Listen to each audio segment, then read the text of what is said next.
कृष्णा। राधे राधे। नमस्ते दोस्तों, मैं श्वेता स्वागत करती हूँ आप सभी का आपके अपने चैनल कथा और भक्ति में। आप सभी को अक्षय तृतीया की हार्दिक शुभकामनाएं। आज आप इस वीडियो में जानेंगे कि अक्षय तृतीया का क्या महत्व है और इसकी पौराणिक कथा है। तो चलिए वीडियो शुरू करते हैं। सर्वसिद्ध मुहूर्तों के रूप में भी विशेष रूप से अक्षय तृतीया का बहुत महत्व है। इस दिन बिना कोई पंचांग देखे कोई भी शुभ व मांगलिक कार्य जैसे विवाह, गृह प्रवेश, वस्त्र आभूषणों की खरीदारी, वाहन आदि की खरीदारी से संबंधित कार्य किए जा सकते हैं। नवीन वस्त्र, आभूषण आदि धारण करने और नई समाज आदि की स्थापना या उद्घाटन का कार्य श्रेष्ठ माना जाता है।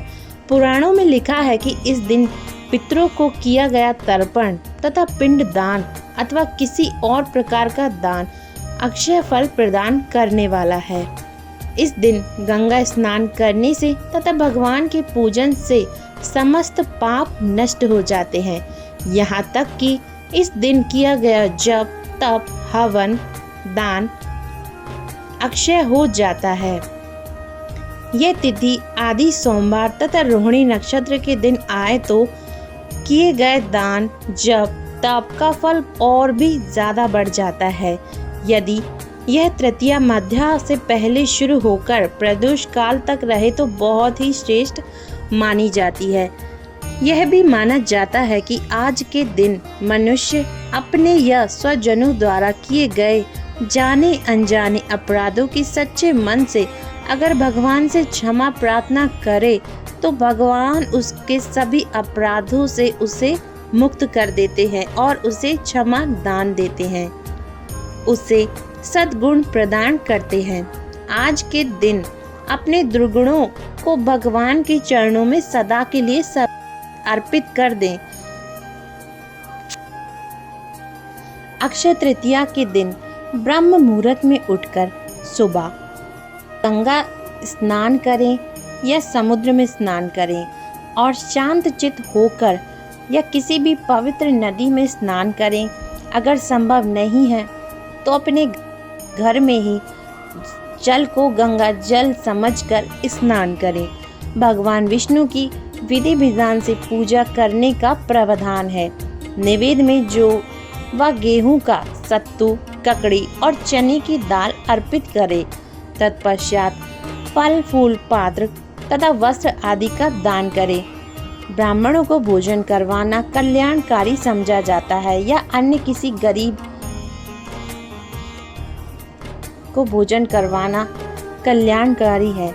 मान्यता है कि इस दिन सत्तू अवश्य खाना चाहिए, नए वस्त्र और आभूषण पहनने चाहिए। गौ, भूमि, सुवर्ण पात्र या जो भी आपसे बन सके उसका दान 10 गुना आपको फल देता है। इस दिन जल से भरे कुल्हड़, घड़े, शक्कर, साग, इमली, सत्तू, खरबूजा आदि वस्तुओं का दान पुण्यकारी माना जाता है। इस दिन दान के पीछे यह लोक विश्वास है कि इस दिन जिन जिन वस्तुओं का दान किया जाएगा वे समस्त वस्तुएं स्वर्ग व अगले जन्म में प्राप्त होंगी। इस दिन लक्ष्मी नारायण की पूजा श्वेत कमल अथवा श्वेत पाटल गुलाब व पीले गुलाब से करनी चाहिए। अक्षय तृतीया पर अपने अच्छे आचरणों और सद्गुणों से दूसरों का आशीर्वाद लेना चाहिए। भगवान विष्णु और मां लक्ष्मी की पूजा विशेष फलदायी मानी गई है। ये थी अक्षय तृतीया की महत्वता कि हमें अक्षय तृतीया के दिन क्या क्या करना चाहिए। ये दिन हर तरह से लाभकारी है। इस दिन अगर आप थोड़ा सा भी दान करते हैं तो उसका फल आपको 2 गुना होकर 10 गुना होकर मिलता है। अब आप श्रवण करेंगे अक्षय तृतीया की कथा। कथा के अनुसार प्राचीन काल में एक धर्मदास नामक वैश्य था। उसकी सदाचार, देव और ब्राह्मणों के प्रति बहुत श्रद्धा थी। इस व्रत के महत्व को सुनने के पश्चात उसने इस पर्व के आने पर गंगा में स्नान करके विधि पूर्वक देवी देवताओं की पूजा की। व्रत के दिन स्वर्ण वस्त्र तथा दिव्य वस्तुएं दान करी।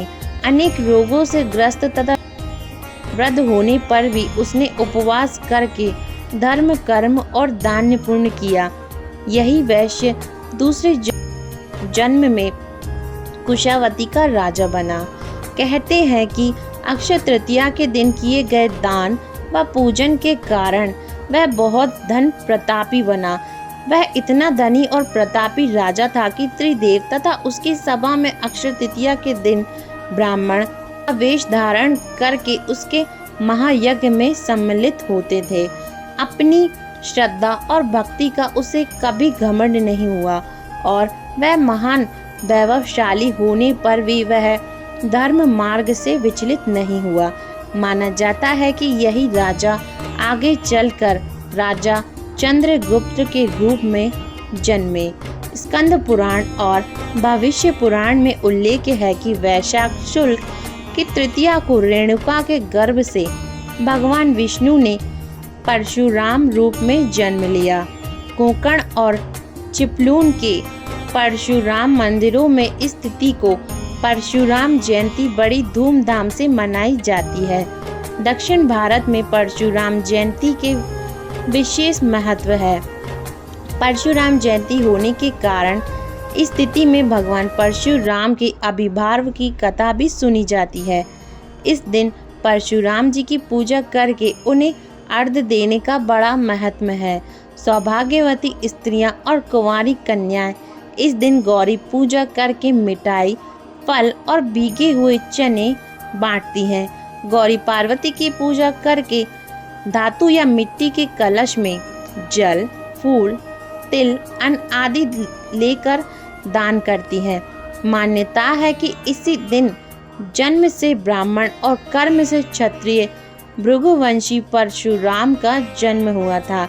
एक कथा के अनुसार परशुराम की माता और विश्वामित्र की माता के पूजन के उपरांत प्रसाद देते समय ऋषि ने प्रसाद परिवर्तित कर दे दिया था, जिसके प्रभाव से परशुराम ब्राह्मण होते हुए भी क्षत्रिय स्वभाव के थे और क्षत्रिय पुत्र होने पर भी विश्वामित्र महर्षि कहलाए। उल्लेख है कि सीता स्वयंवर के समय परशुराम जी अपना धनुष बाण श्री राम जी को समर्पित कर सन्यासी का जीवन बिताने अन्य चले गए। अपने साथ एक परशु रखते थे, तभी से उनका नाम परशुराम पड़ा। अक्षय तृतीया का संबंध सुदामा और कृष्ण जी से भी है। कहते हैं कि जिस दिन सुदामा अपने मित्र भगवान कृष्ण से मिलने गए थे, उस दिन अक्षय तृतीया तिथि थी। सुदामा के पास कृष्ण को भेंट करने के लिए चावल के मात्र कुछ मुट्ठी भर दाने ही थे, जिन्हें उन्होंने श्री कृष्ण के चरणों में अर्पित कर दिया। उनके इस भाव के कारण कान्हा ने उनकी झोपड़ी को महल में बदल दिया। इस तरह सुदामा जी को भी इस दिन अक्षय निधि प्राप्त हुई। कथाओं के अनुसार अक्षय तृतीया पर ही युधिष्ठिर को कृष्ण जी ने अक्षय पात्र दान दिया था।